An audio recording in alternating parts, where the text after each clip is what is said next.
Hi guys. So for my interview, I interviewed my grandmother who is now in her 70s. However, for this presentation, we focused our interview on her middle adulthood. The stage within Erik Erikson's psychosocial development theory I focused on was stage 7, generativity versus stagnation. According to an article from Simply Psychology, this stage of middle adulthood looks at one's life from the age of 40 to 65. Within this stage, people begin to look past themselves and focus on generations around them who will eventually outlast them. The virtue of this stage is to care for others. However, adults who cannot do this may become self-absorbed, stagnant, and may begin to feel disconnected or uninvolved within their community.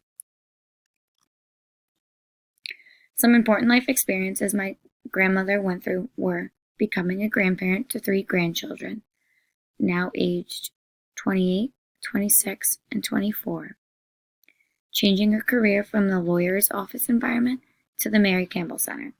The Mary Campbell Center is a residential home for adults with disabilities like cerebral palsy and Down syndrome. She felt like this was important in her life because her making this career change and exposing her daughter to that environment, as well as her granddaughter, allowed for them to become involved in the direct care field. Retirement. She was now able to focus on being a grandparent and watching her grandchildren instead of placing them in daycare. She was happy to become their own personal daycare. Downsizing her home. She felt like when she no longer had to maintain a huge house, she was able to have more time to spend with her family and, more importantly, with her grandchildren. And her happy marriage. She continued to stay married to her high school sweetheart for over 40 plus years. A sweet story she shared with me while within our interview was a story about her high school. And there was a boy who spotted her from a distance and looked at his buddy and said, "Hey, like, that's who I'm going to marry." And he did just that. He married her. Some difficult experiences within her life was becoming a caretaker. On more than one occasion, my grandmother had taken in to her home a parent of hers as well as in-laws while they were sick. She also spent her entire life parenting a son who suffered from multiple mental health issues like bipolar and personality disorder. The loss of loved ones. In one summer, she experienced 3 deaths of family members in a span of a few short months. Her own father had passed, which impacted her life dramatically. And while she was still trying to bounce back from that loss, a few short weeks later, she lost her sister-in-law followed by her brother-in-law. Taking on these deaths in a short period of time put a toll on her. Divorces. Although she had a healthy, happy marriage herself, watching both of her own children experience divorces made it difficult for her as a mother. Watching both of her children experience the suffers from a divorce was difficult. House duties. Once she was retired and was able to babysit the children, her husband was still working. So with the responsibilities of the family, extended family, and household duties were now piled up on top of her, which in time took a toll on her emotionally. Family and mental health issues. As mentioned before, she took care of her son with mental health issues, but as she got older herself, somehow the responsibilities of her younger sister, who also suffered from mental health issues, fell on top of her lap, and she found herself taking care of her sister too. Faced with these difficulties, she felt like she had to help and look out for others at all times, which impacted her and her own well-being. The psychosocial crisis of stage 7 is stagnation, or self-absorption. During this crisis, it is stated that adults who do not look past their own well-being and adjust their focus to those around them can become self-absorbed and unable to be productive for others. Becoming self-absorbed may lead to someone feeling unproductive, which can cause someone to feel disconnected or uninvolved within their community. My grandmother felt that her education both facilitated and inhibited her within her life. As a young girl, she attended a strict Catholic school, but the structure helped her within all aspects of her life in a positive way.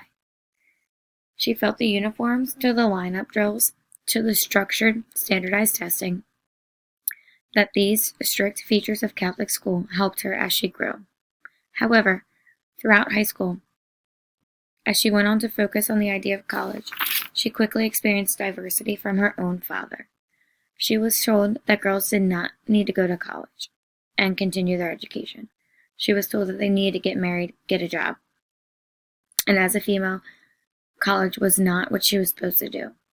As shown in the diagram, you can see she was kind of back and forth about how she felt about education and her experiences with it throughout her life. On one end of it, she could see the positives, and on the other end of it, she could see how it affected her in a negative way.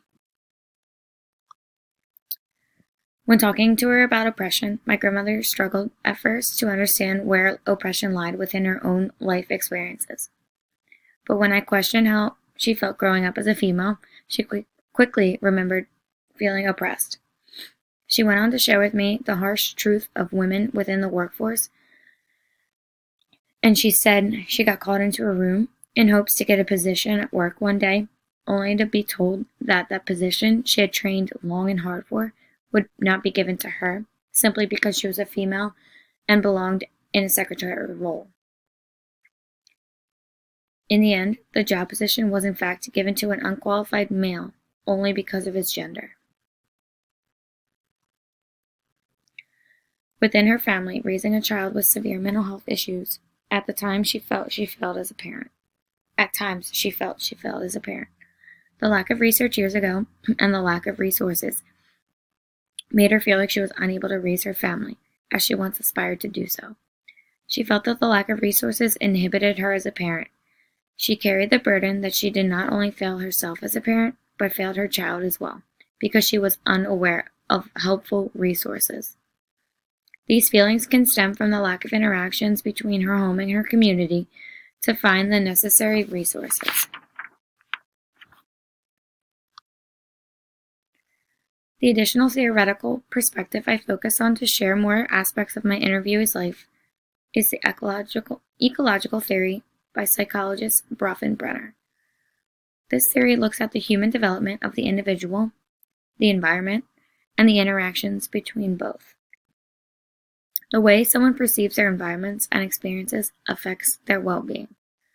This theory can be easily explained by its breakdown into three systems: the microsystem, the mesosystem, and the macrosystem. The microsystem, which is a person's immediate environment, for example, their school, work, home, neighborhood, and daycare. Then there's the mesosystem, which focuses on interactions between two environmental settings such as home and work, home and school, and home and neighborhood, even neighborhood and community.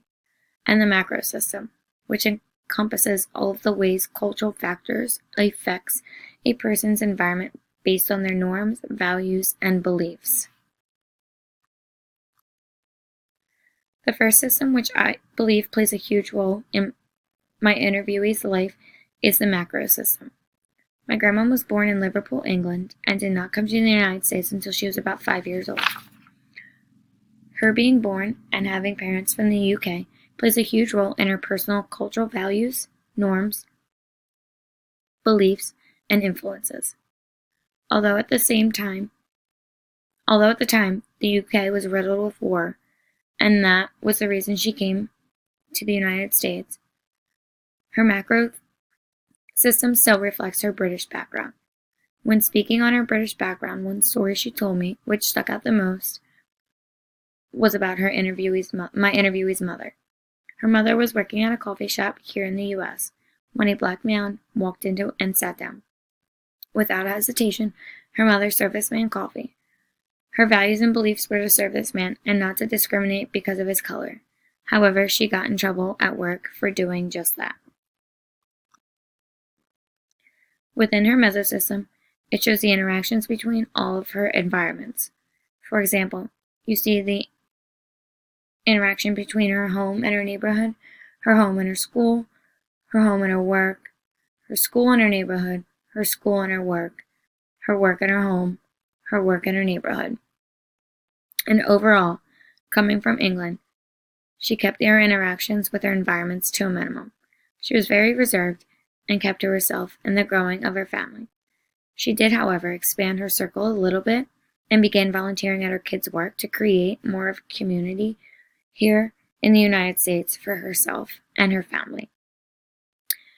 Although she kept her interactions small, she did create some interactions between work and home and school, and even home and her community. These small interactions within her mesosystem made growing up and raising a family a little bit easier on her. As far as her microsystem goes, she's the oldest of 4 siblings, and at the young age of 5, moved from Liverpool, England, to the United States. From then on, this is when she finally was able to try and build long-lasting relationships within her neighborhood and school. However, she was always very hesitant to build these interactions and relationships, fearing that those relationships would be ripped away from her again like they did when she made the move to the United States. This led to limitations throughout her life and into her adulthood. Her limitations stem from the fear and feeling of losing people and things closest to her. Being so young and not understanding why she now had to leave her home, her family, and her friends, and travel far away took a toll on her, essentially what is now for the rest of her life. She feared that gaining relationships again would one day disappear, just like they did when she was little. With these fears, she found herself staying close to her children and husband, but distant to any interactions with the world around her. Throughout her adult life, she continues to keep her focus on her microsystem, specifically her family, and feels at this age in her life the other systems are not as important.